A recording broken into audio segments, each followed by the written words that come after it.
Agora falando um pouquinho sobre as proteínas, né? Já que a gente vai enfatizar proteína e gordura nessa fase e não o carboidrato, por quê, né? O que que a proteína e a gordura elas fazem? Basicamente, a proteína ela vai garantir que a gente tenha mais saciedade, né? Foi o que a gente comentou na aula passada, então ela demora mais para passar do estômago para o intestino, então retarda o esvaziamento gástrico. Também ajuda na manutenção de pele e cabelo, ajuda que o emagrecimento não fique flácido. Sabe aquelas pessoas que emagreceram e você fala assim, nossa, parece que tá com cara de doente, ela era mais bonita quando era gordinha? Por quê? Porque emagreceu muito rápido, perdeu massa magra e com isso a pele ela acaba caindo, né? Porque não tem uma estrutura ali por detrás. Então a proteína ela tem um papel muito importante no emagrecimento e é ela também que vai permitir que a gente coma um pouquinho menos, sem passar fome, por conta dessa saciedade que ela dá. E as gorduras, elas são responsáveis pela nossa produção hormonal. Então, sempre quando a gente fala de cortisol, de melatonina, de insulina, né, testosterona, esses hormônios que fazem parte do nosso dia a dia, quando a gente faz uma dieta muito restrita e acaba tirando tudo, né, que a gente não pode colocar um fiozinho de óleo para refogar, não pode mais temperar a salada. Não é assim. Então a gente pode, mas é um grupo que realmente tem mais calorias. Enquanto a proteína e o carboidrato tem 4 calorias por grama, a gordura tem 9 calorias por grama. Então, realmente, uma pequena porção tem muita caloria, mas elas exercem um papel fundamental de produção hormonal. É através delas que a gente vai conseguir dormir melhor. E a gente sabe que o sono está atrelado ao emagrecimento, que a gente não vai ficar estressada. Tem mulheres que fazem dieta tão radical que acabam interferindo no ciclo menstrual. Então, todos esses detalhes, né, a gente acha que é besteira, a gente acha que pode fazer qualquer dieta, que pode pegar a dieta da amiga, que tem lá 800 calorias e para ela deu certo, mas pensem assim, o que dá certo a longo prazo, ok, a gente pode até nos basear, mas o que for a curto prazo não é interessante, tá? Por isso que até muito desses medicamentos para tirar o apetite, eles são imediatos, né? Então, você tá tomando o medicamento, você está sem fome. Você parou de tomar o medicamento, a fome vem em dose cavalar. Por isso que é tão importante a gente sempre ter um plano nutricional aliado a essas intervenções. Eu não sou contra cirurgia, medicamentos, hormonização, mas elas têm que ter um acompanhamento médico, acompanhamento dos exames laboratoriais, tem que ter um cardápio, uma dieta e um treino. Por quê? Porque a partir daí a gente vai construir novos hábitos e a hora que a gente tirar esse medicamento, a gente consegue manter os resultados, tá? Então, o objetivo dessa aula é ensinar a escolher as proteínas magras e gorduras de qualidade que sustentam o corpo e ajudam ao controle da fome, além de preservar a massa magra. As proteínas são a base da construção e manutenção. Quando eu me formei lá em 2002, eram alimentos construtores, alimentos reguladores. Fazia tempo que eu não falava dessa forma, por quê? Porque mudou, né? Antes era um círculo e depois passou a ser uma pirâmide. Mas essa base, né, essa nomenclatura, ela faz sentido sim, porque são alimentos que constroem, né? A proteína, ela constrói massa magra. Então, a gente precisa dela para conseguir aumentar o nosso volume muscular. Lembrando que a proteína, ela consegue ajudar, tá? Mas o treino, ele é o eficaz, porque ele rompe as fibras, porque ele tem um estímulo muito maior.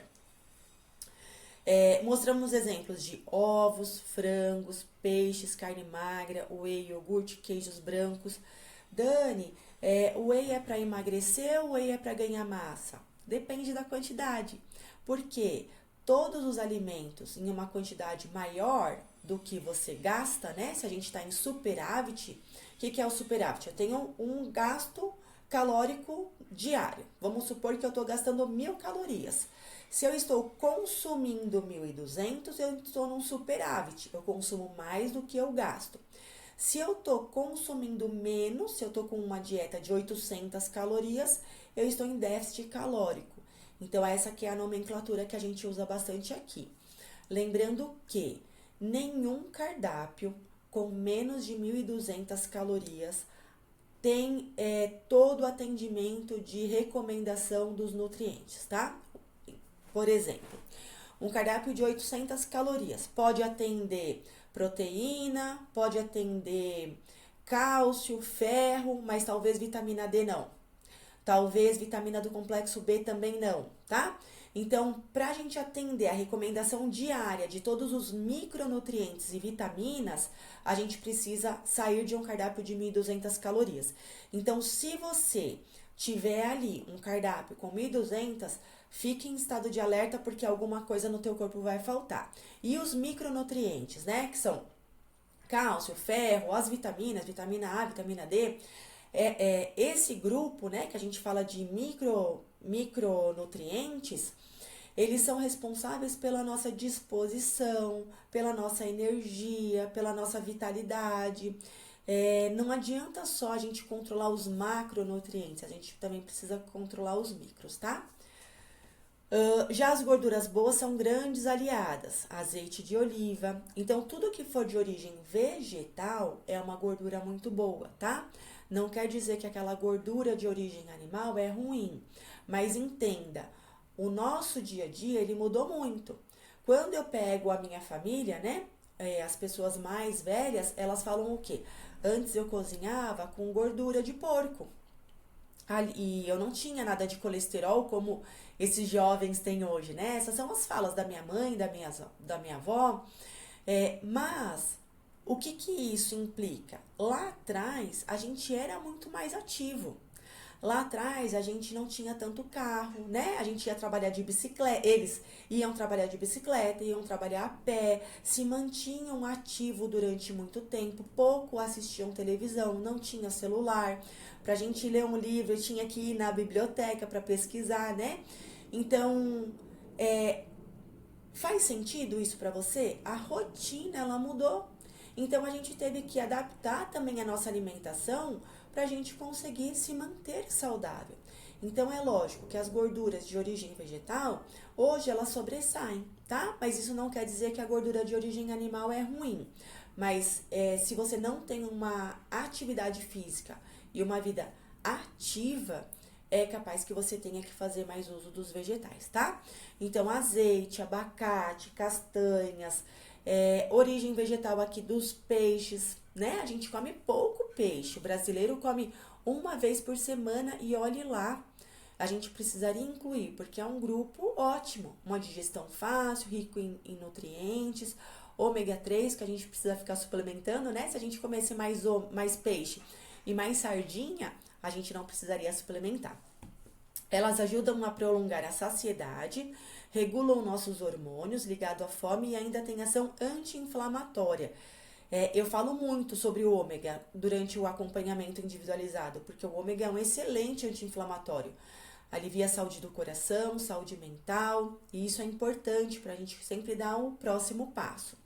Mostramos como combinar proteína, gordura boa, fibras em uma refeição que garante saciedade duradoura.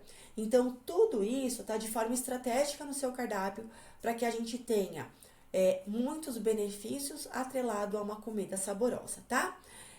Enfatizamos que o segredo não é cortar tudo, mas aprender a escolher e montar pratos inteligentes que nutrem e sustentam, tá bom?